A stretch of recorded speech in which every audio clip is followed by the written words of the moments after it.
What we've done here is we've cut the midsection out of this mannequin, and yes, it's a female mannequin, so we have a Valkyrie or a Skjelmare, shield maiden, I guess today. But this worked out well. We have Ballistic's gel as her torso or midsection. That's what we're going to be aiming at today. We're going to have our light padding and mail over this, our historical mail. Very light packing blanket. It looks a lot like ancient gambeson. It's not. It's just a light amount of padding. It'd be very easy to thrust through this. So if this does anything, it's going to act like layers of clothing that an early Viking would have worn, or a Scandinavian warrior, or as anybody would have worn. It is light padding, and light padding, even without proper gambeson, aids in the actual mail stopping the arrow. So I'm going to go ahead and put this over our gel torso here that we made, we've improvised, and try this out.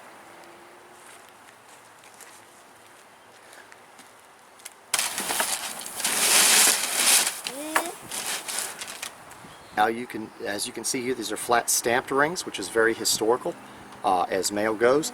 But we also have round stock that's been flattened out with a rivet put in it. But the way this works is the big, larger, flat washer type rings are actually overlapping with the other rings, so you can't help but hit both. I love the way they did this pattern. This pattern is actually why I think this is holding up so well, being 17 gauge at about 5/16 inch rings. What I've got here is a point that I've shaped like a bodkin. It's not as elongated, but it should help it spread and break the rings if it's possible. Also, I'm using a bow that's a vintage bow. It's a hunting bow, and it's around 65, 70 pounds when you pull it all the way back, because we had it tested on a draw a while back. It's Waylon's bow. Thank you again, Waylon, for letting us borrow this. But I'm going to go ahead and shoot it at point blank, which should increase the velocity, because arrows actually lose velocity over range. So this should be like a more powerful bow at a longer range. So let's see what happens. Kind of what I thought was going to happen. We hit over our padding, and we hit over our mail.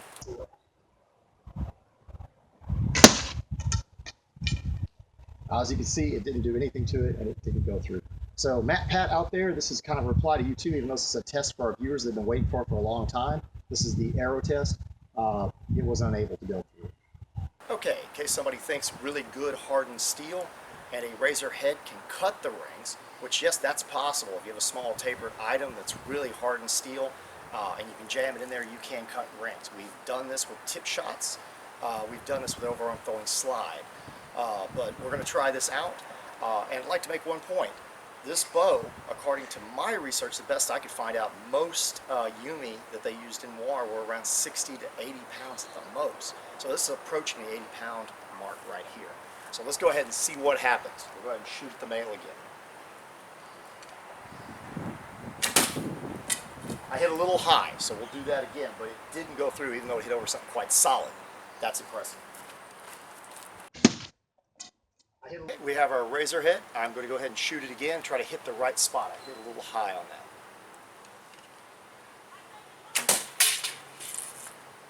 Now that was right over the ballistics gel where the body can give, like a human body, and right over the padding.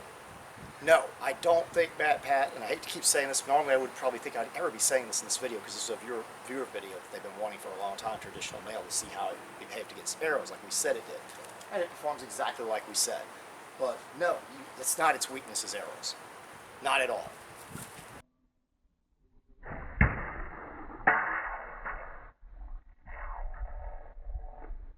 We hit right in this area and it bounced completely off. The mail is undamaged in any way. So I'm highly impressed. Totally highly impressed. I love riveted and solid every other ring. That's something, I mean, I love. My favorite type of mail. Okay, and to prove there's nothing up with this and that we're doing it correctly and the mail's actually protecting our shield maiden over here, I'm going to start off with that same bodkin style point, and I'm going to try to shoot directly into that padding or light cloth.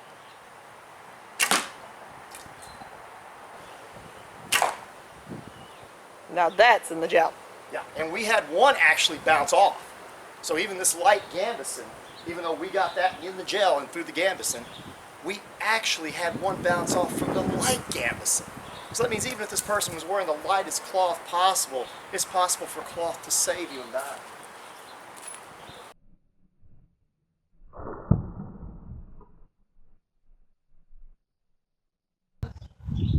let's see how deep we got it in.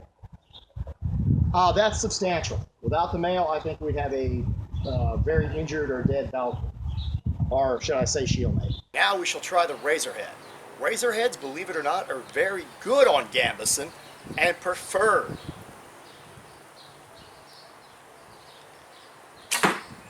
Like I said, preferred.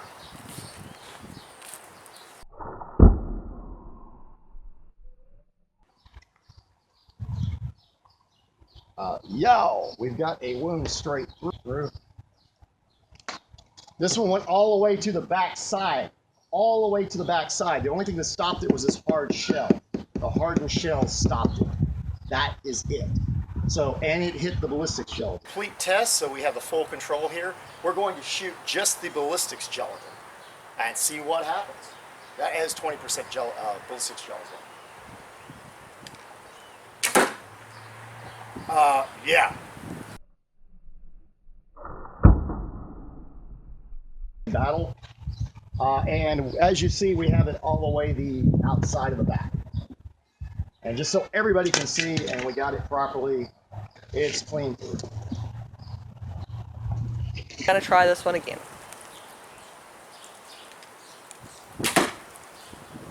That hit through the gel. That one straight through the gel. And there's not away from any gel. It hit the back and busted the shell, but didn't go clean. Yeah, so they had the gaps of the straps around the back. Yeah, and there is some gambeson in the back that's holding this in place properly. There you go. Straight through the gel, and let's see what happens. Out the back.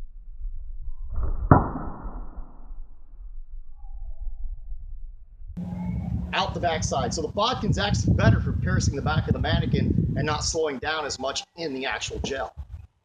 Because it's a much smaller wound, and the smaller wound would mean that the person would die slower, less bleeding, but they would still have a hole completely through them. So if they pull this out, then the bleeding would start.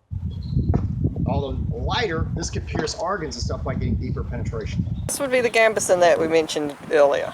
This is what was holding the gel in place to make sure it didn't move and it was flat against the back and taking up the shape and form. And yes, when it went through the gel, it actually went through this as well as the hard shell when we made it through. So let's say that's equivalent to some sort of bone. I would say it would stay a rib bone. So these would be some nasty wounds. And some of these hit highs while we said they kind of rose up. We got one here, and of course the ones that we hit that didn't go through left no wounds in the gel whatsoever. Okay, I hope you enjoyed the episode. This was kind of long awaited for a lot of people. They wanted to see us test actual riveted and solid row Maille. Now mind you, I expected a slightly heavier shirt, but that shirt performed extremely well, and it was 17 gauge. That's probably the lightest you would see historically. And our gambeson, or what we used as a light padding, I don't even want to really call it gambeson, performed okay against one bodkin style arrow. Actually bounced off. I was in shock, and the rest went through. So that means that even light cloth could protect you. So we were using the bare minimum. A lot of people around the time period of the 11th century, because this also kind of a reply to Matpat, would have used tighter woven, slightly heavier gauge, more quality control. The Maille makers back there, the Maille mongers that were riveting it, it would have been way higher quality than what we used in this video even. So this is spectacular what we witnessed today. The arrows performed very well from the weight of the bow. The weight of the bow is around 65-70 pounds, like I said, because we did get it checked later. We've tested that on a breastplate too out there if any of y'all want to see that. But anyway, I hope you all enjoyed this video. This is kind of like an extra reply to Matpat with empirical evidence, because we showed a little bit in the other video, and I'm showing a little bit in this one as well. You'll see a little bit of the original footage where I used a lighter bow. It was around a 50-pound bow. So we bumped it up around 20 pounds, and we still got the same results with a longer limb. Anyway, I hope you all enjoyed this, and farewell.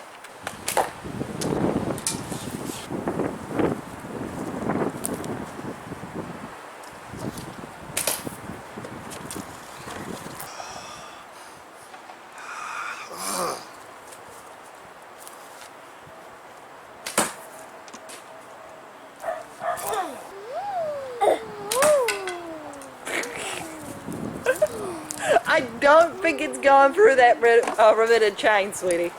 No matter what you do.